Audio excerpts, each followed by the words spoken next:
Enfin, nous irons à Kanka où des instruments neufs sont offerts à l'orchestre moderne de la région.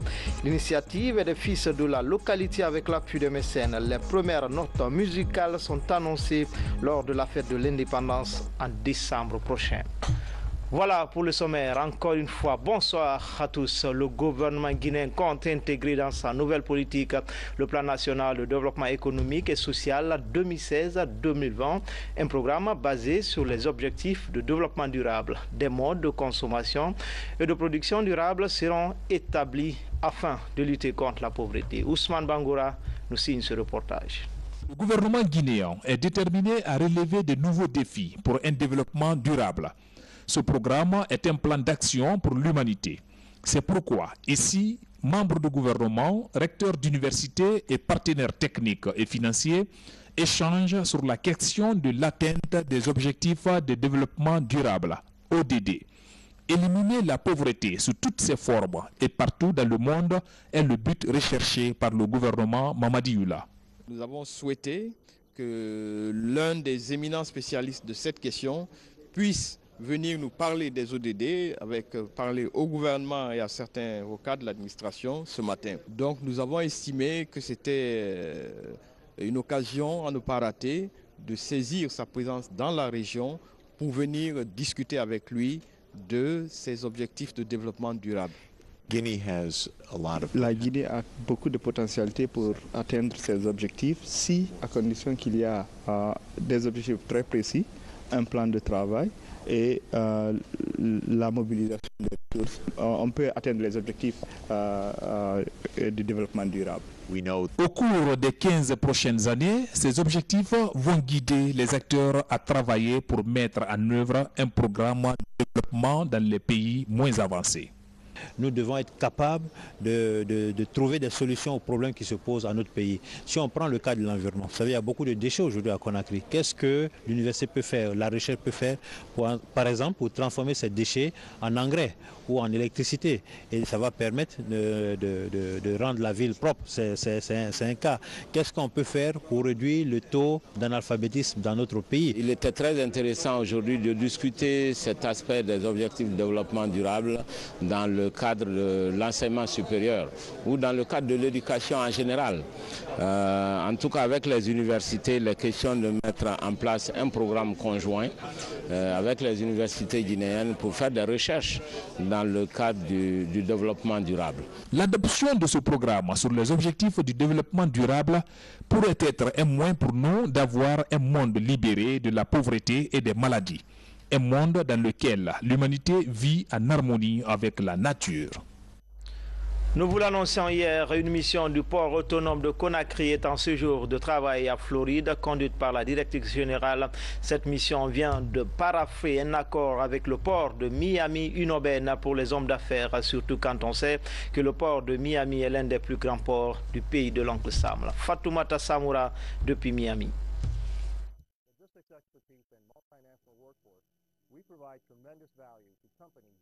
Miami, une ville américaine située au sud-est de l'État de Floride.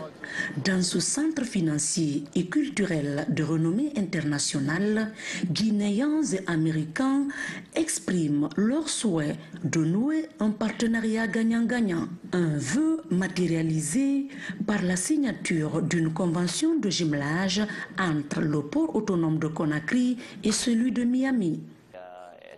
Send staff to one another's ports and that they allow each port to benefit from the knowledge. Cet accord de jumelage va permettre à nos deux entités portuaires d'être en étroite collaboration dans plusieurs domaines, notamment les échanges d'informations et de formation. Je pense bien que Conakry pourrait être pour nous une porte d'entrée sur le continent africain.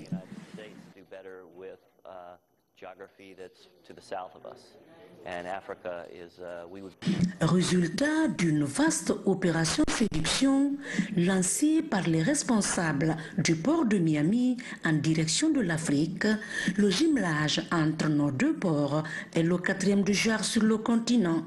La particularité de cette coopération portuaire est l'ouverture d'une voie maritime entre Conakry et Miami. Dans cet accord, nos deux préoccupations ont été prises en compte, notamment le renforcement de la formation des cadres portuaires et maritimes de la République de Guinée et les échanges d'expériences en la matière, le renforcement des infrastructures et aussi la surveillance mutuelle dans le cadre de la sécurité et la sûreté portuaire. Au port de Miami aussi, ils travaillent étroitement avec le secteur privé. Et pareillement en Guinée, si vous prenez le cas de Bolloré, vous vous rendrez compte que la Guinée aussi est dans la même dynamique, puisque aujourd'hui, nous pouvons dire que ce port est entièrement une concession de Bolloré. Le port autonome de Conakry est aujourd'hui en pleine expansion. L'ambition des autorités du pays est de faire de ce port une plateforme de transport de marchandises en direction de l'Afrique. La Guinée et le Mali, deux poumons dans un même corps, on ne le dira jamais assez, une fraternité qui se renforce dans le secteur du transport. Une ligne aérienne est ouverte pour relier les deux États. C'est la compagnie Aigle Azur qui assure le transport des passagers. Le premier vol est arrivé hier à Conakry. Les détails, c'est avec Thierno Ousmane Diallo. L'axe Conakry-Bamako se renforce. Nul besoin désormais pour les citoyens des deux pays de transiter par un autre État avant de rejoindre leur patrie d'origine par voie aérienne. La ligne entre les deux capitales est désormais opérationnelle grâce à l'engagement du gouvernement et avec l'appui de Aigle Azur, résolu à développer les échanges entre la Guinée et le Mali. Imaginez pour la forte communauté malienne qui est en Guinée, il faut des heures et des heures, voire des jours pour arriver à Bamako. Lorsque nous avons une compagnie qui, en 1 heure de temps, nous permet d'arriver, nous ne pouvons que nous réjouir. 4 vols réguliers vont effectuer le trajet Conakry-Bamako par semaine. Après le Mali et le Sénégal, la Guinée est le 3e État d'Afrique de l'Ouest à accueillir Aigle Azur. Aujourd'hui, notre arrivée a fait baisser le prix des concurrents. Et nous allons continuer à être agressifs en termes de prix pour que le peuple guinéen puisse voyager en avion et puisse aller faire les courses à Bamako sous 24 heures.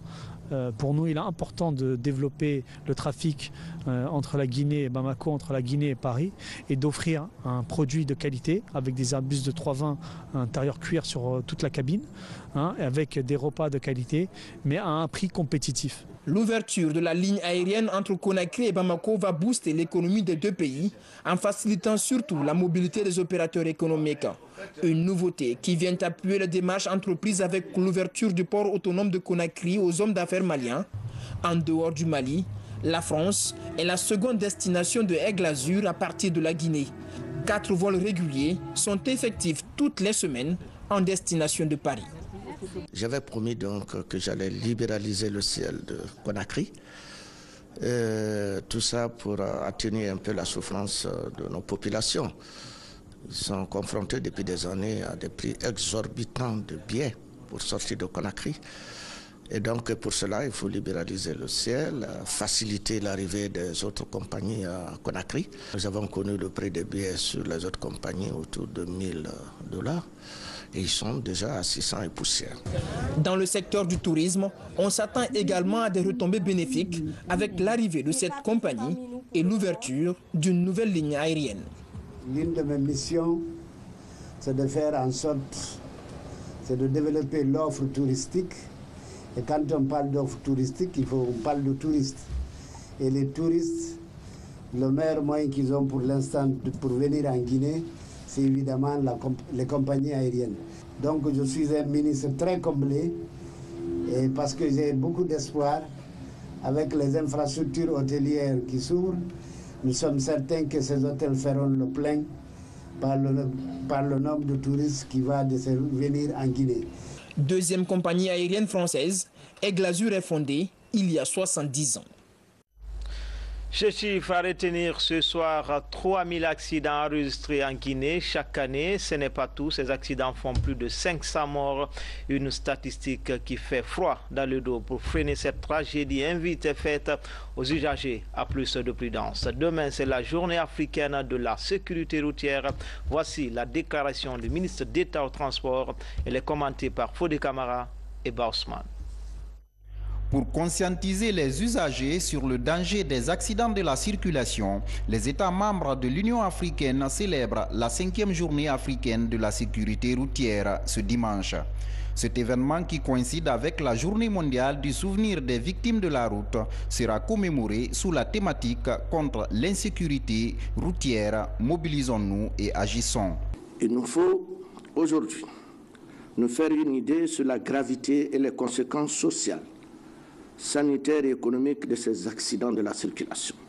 En dépit des efforts que le gouvernement a consentis en faveur de la sécurité routière, le nombre de blessés et de morts sur les routes reste scandaleusement élevé. Ces victimes sont généralement des usagers vulnérables, enfants, personnes âgées, cyclistes et motocyclistes. Selon les statistiques de la police et de la gendarmerie, plus de 3000 cas d'accidents se produisent chaque année en Guinée, avec plus de 500 morts et près de 3000 blessés. Des blessés qui décèdent ou qui sont handicapés à vie. Les accidents de la route peuvent être évités. Les efforts du président de la République et du gouvernement pour améliorer les infrastructures routières doivent s'accompagner d'une prise de conscience de tous pour éviter que la route ne continue de tuer. Dans le cadre de la mise en œuvre de la décennie d'action, mon département s'attelle actuellement à l'étude d'une stratégie nationale appuyée sur un plan d'action avec l'assistance de l'Union européenne. Refuser la fatalité doit être notre credo. Les premiers agents de la sécurité routière, c'est nous-mêmes, usagers de la route. C'est pourquoi je vous exhorte à un comportement qui nous impose une vigilance, une discipline dans la conduite pour préserver nos vies et celles des autres. Pour freiner les accidents de la circulation, de nombreuses mesures sont envisagées, notamment la relance du contrôle technique obligatoire, la limitation des vitesses et l'utilisation obligatoire du casque par les motocyclistes et leurs passagers. En déplacement, le ministre de l'Enseignement préuniversitaire rencontre les cadres des services déconcentrés de son département. À un mois et demi de la rentrée des classes, Dr Ibrahima Kourouma tente de voir plus clair la pertinence des programmes d'enseignement dans nos différentes écoles. Amadou Touré sur les pas du ministre. L'abbé Kindia Bokeh ont constitué la première étape de la première revue de cette année. Elle porte sur l'analyse des problèmes qui assaillent le fonctionnement de l'enseignement-apprentissage en Guinée. Monsieur le ministre, avec son équipe, nous a donné des instructions fermes par rapport au recrutement en première année, par rapport à la gestion efficace et efficiente du personnel enseignant, par rapport à la situation des cantines scolaires, la semaine de la citoyenneté et de la paix, et les dispositions que nous, structures déconcentrées de l'éducation, que nous devons prendre. Au cours de ces travaux, les différentes directions préfectorales et inspections régionales de l'éducation ont signifié à la mission le manque de personnel enseignant, surtout en milieu rural. Face à cela, le ministre est ferme dans l'affectation des nouveaux enseignants. Nous allons dans ce peu de temps proposer les résultats du concours de recrutement des enseignants. Au moins 95% des admis du concours de la fonction publique pour le recrutement des enseignants vont être renvoyés vers vous, les DPE. Nous allons demander au ministère de la fonction publique la liste d'attente. Un admis au concours qu'on affecte dans un village X qui refuse d'aller, automatiquement le nom qui suit le remplace. L'organisation du concours pour la désignation des censeurs et directeurs des études, l'opération d'enrôlement biométrique de tous les élèves du préuniversitaire sont entre autres des innovations mises en place par le département en vue de la qualification du système. Conakry, capitale mondiale du livre en 2017, l'événement se prépare. Une délégation polonaise est à Conakry pour rencontrer les membres du comité d'organisation. Elle compte apporter son expertise pour la réussite de ce rendez-vous culturel. Cette rencontre a été mise à profit pour présenter le chronogramme des festivités. Valérie Talimane. Les préparatifs de la célébration de Conakry, capitale mondiale du livre 2017, s'accélèrent. Le comité d'organisation a dévoilé le chronogramme des différentes activités retenues. À quelques mois du lancement de ce projet littéraire international, la capitale guinéenne accueille déjà quelques partenaires. Venus de la ville de Wrocław, ces partenaires polonais apportent leur expertise à la Guinée. Elle est là pour aider la Guinée, qui est celle de l'année 2017. Elle est là pour amener son expérience, son expertise de cette année pour nous aider pour que l'année prochaine fonctionne bien. Elle trouve la Guinée magnifique. Elle aime beaucoup la Guinée. I'm sure that they will all their best. Vous savez, 2017, pour nous, c'est refonder l'industrie du livre en Guinée. C'est de réconcilier la Guinée avec la lecture et avec l'écriture. C'est une opportunité pour la Guinée. C'est pourquoi je voudrais profiter pour vraiment remercier les organisateurs de Wrocław, capitale mondiale du livre, et de dire à la Guinée qu'ils sont à un niveau de développement extraordinaire. Mais ils ont accepté encore une fois de mobiliser des moyens pour le livre et pour la lecture. Pourquoi pas nous? L'organisation de ce vaste programme est soutenue par le gouvernement guinéen. Les partenaires sont résolument engagés à accompagner les acteurs pour la réussite de cet événement culturel. De nombreux centres de lecture seront réalisés en Guinée. Déjà, les autorités invitent parents et élèves à privilégier la lecture. Avec mon collègue de la culture, nous assurons la co-présidence de cet événement. Nous avons décidé de porter à la connaissance des plus hautes autorités l'enjeu auquel fait face notre pays et aussi tous les bénéfices que nous pouvons en tirer en étant capitale mondiale du livre, parce que nous sommes pas, il y a une ville polonaise qui est avant nous en 2016. En 2016 c'est Conakry. Donc tout l'enjeu là, à la fois culturel, à la fois éducatif, mais aussi économique et financier. Cet événement de portée mondiale devrait permettre aux Guinéens d'accroître leur niveau de culture. Ce grand rendez-vous culturel aura pour pays d'honneur le Sénégal et Cancan comme ville d'honneur. Il connaîtra aussi la présence de plusieurs écrivains et hommes de lettres du monde entier. Conakry est la 17e capitale mondiale du livre après Wrocław en Pologne en 2016. Politique, le cas de concertation des femmes des partis politiques dans les QG des formations politiques. Ces dames entendent jouer leur partition lors des élections communales. Pour y arriver, elles plaident pour le respect du quota de 30% de femmes sur les listes électorales. Fatima Diallo nous signe ce reportage. Le positionnement des femmes sur les listes électorales préoccupe la couche féminine. Ces femmes font la ronde des QG des partis politiques pour rencontrer leurs pairs qui évoluent au sein de ces différentes formations politiques. Lançons un appel vibrant aux partis pour le respect de la parité sur les listes électorales. Encourageons les candidatures féminines indépendantes. Exigeons la mise en application des engagements nationaux, régionaux et internationaux relatifs aux droits des femmes auxquels la Guinée a souscrit. Depuis qu'on a commencé les démarches au niveau des partis politiques, des institutions, les engagements sont pris de part et d'autre. On ne sait pas d'abord, on attend, parce que moi personnellement au sein de mon parti, je suis en train de faire le suivi dans les différentes communes. Hier j'étais à Matoto, voir est-ce que les listes qui sont faites déjà, le quota de 30% est respecté avec un bon positionnement. À l'orée des élections communales, le cadre de concertation des filles et femmes des partis politiques plaide pour le respect du quota de 30% des femmes sur les listes électorales. Il ne s'agit pas d'être sur la liste, mais il faut être sur le bon positionnement pour que nous soyons prises en compte. Cette coalition compte mener des démarches auprès des décideurs pour la prise en compte de leurs doléances. Et puis cette bonne nouvelle pour les habitants de la sous-préfecture de Wonkifon, préfecture de Koya. Ils vont bientôt bénéficier des infrastructures sociales de base. La pose de la première pierre est déjà faite. C'est une action de l'ONG Aide au développement communautaire de Guinée. C'était un reportage de Mounir Bari, rendu en studio par Sori Dekira. C'est un vieux rêve qui se réalise à Yembe Moudouya. Le village situé à une trentaine de kilomètres de Wonkifon se désenclave progressivement. La réalisation de nouvelles infrastructures socio-économiques de base est annoncée aux villageois.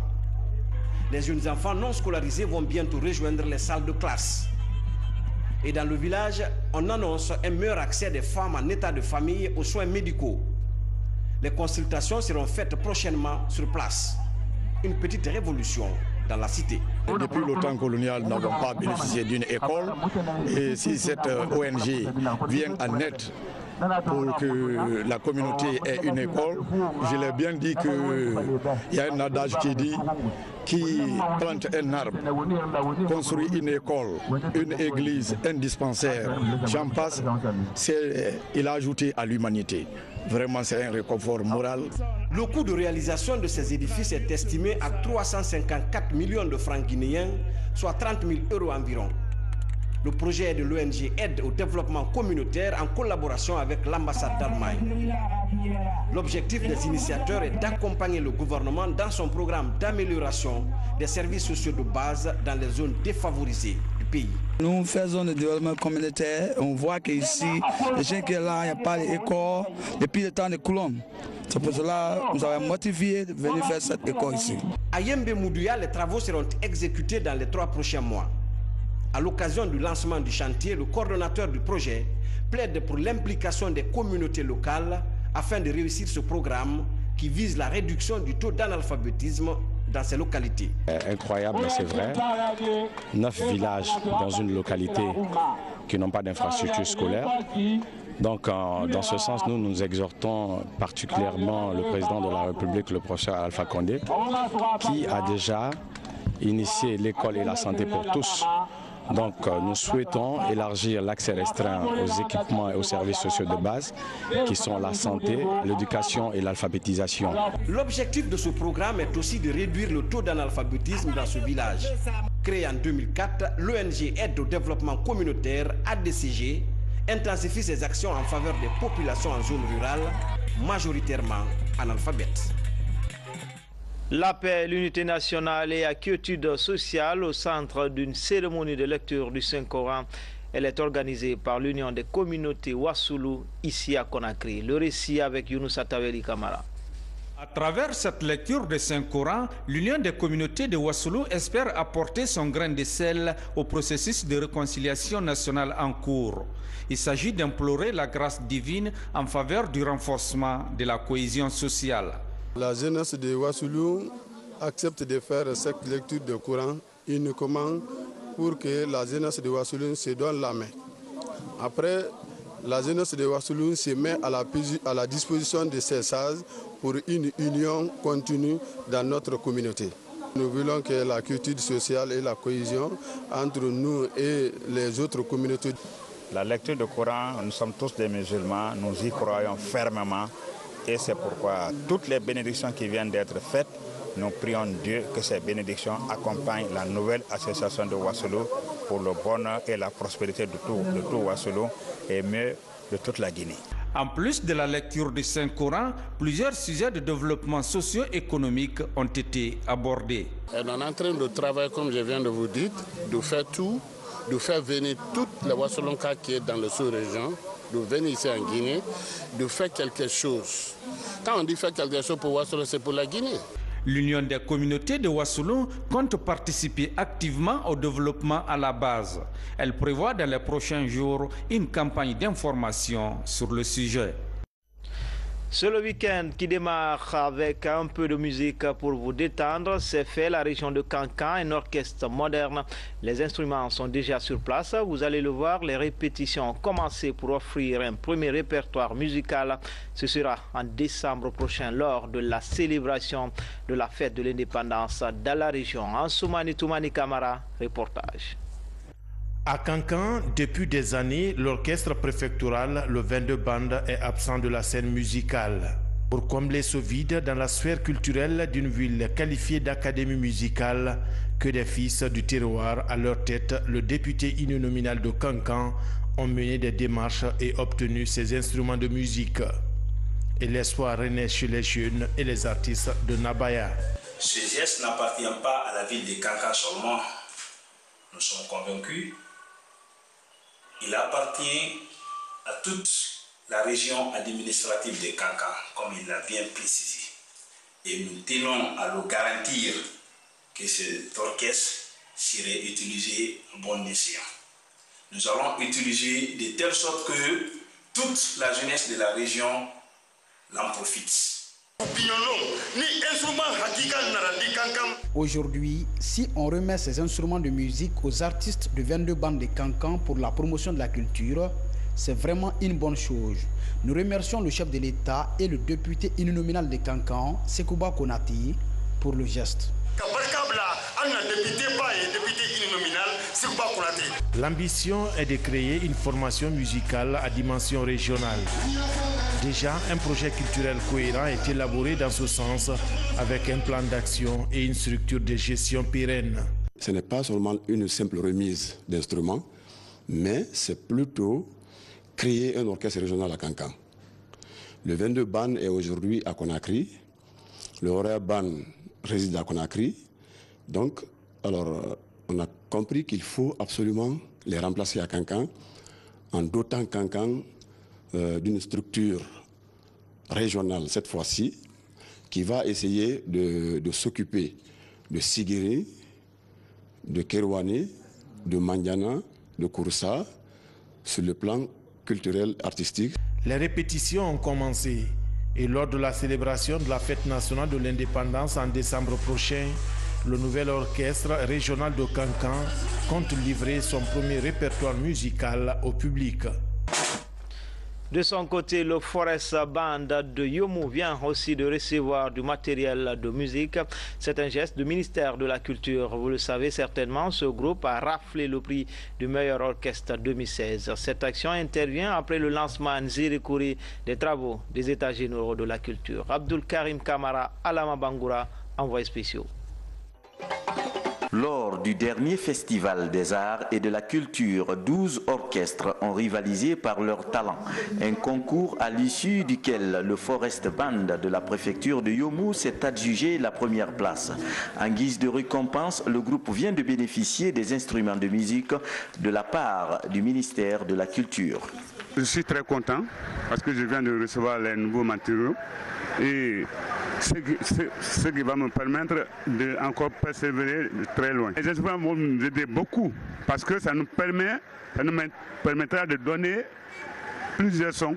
À l'avenir, on va encadrer sérieusement l'équipe de l'orchestre et à tout moment ils vont se mettre réellement à la formation, à la perfection, en faisant participer aussi toutes les autres couches impliquées dans la promotion de la culture.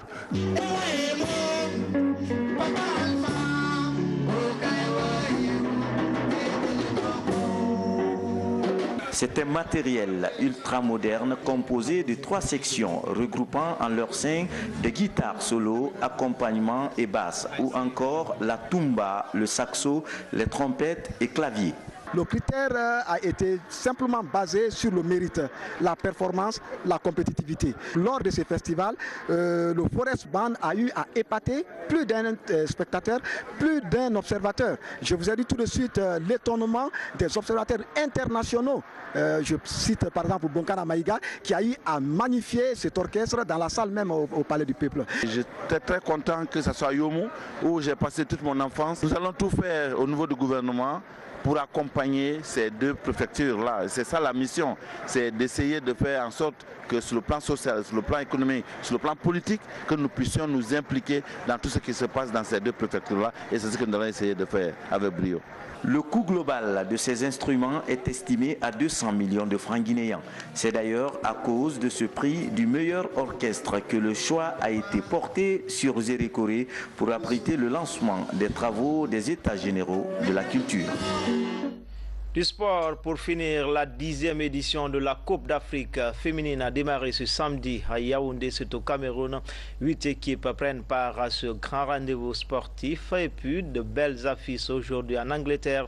Manchester United concède le nul contre Arsenal à Old Trafford. Pendant ce temps, Manchester City s'est imposé 2-1 face à Crystal Palace. Du côté de l'Espagne, le derby à Vicente Calderón, Atlético Madrid, Real Madrid polarise toutes les énergies. Le Barça, de son côté, a concédé le nul à domicile contre Malaga. C'était tout pour ce soir au compte de Guinée Info. Grand a été le plaisir pour moi de vous servir. Bon week-end à toutes et à tous. À demain, Inch'Allah.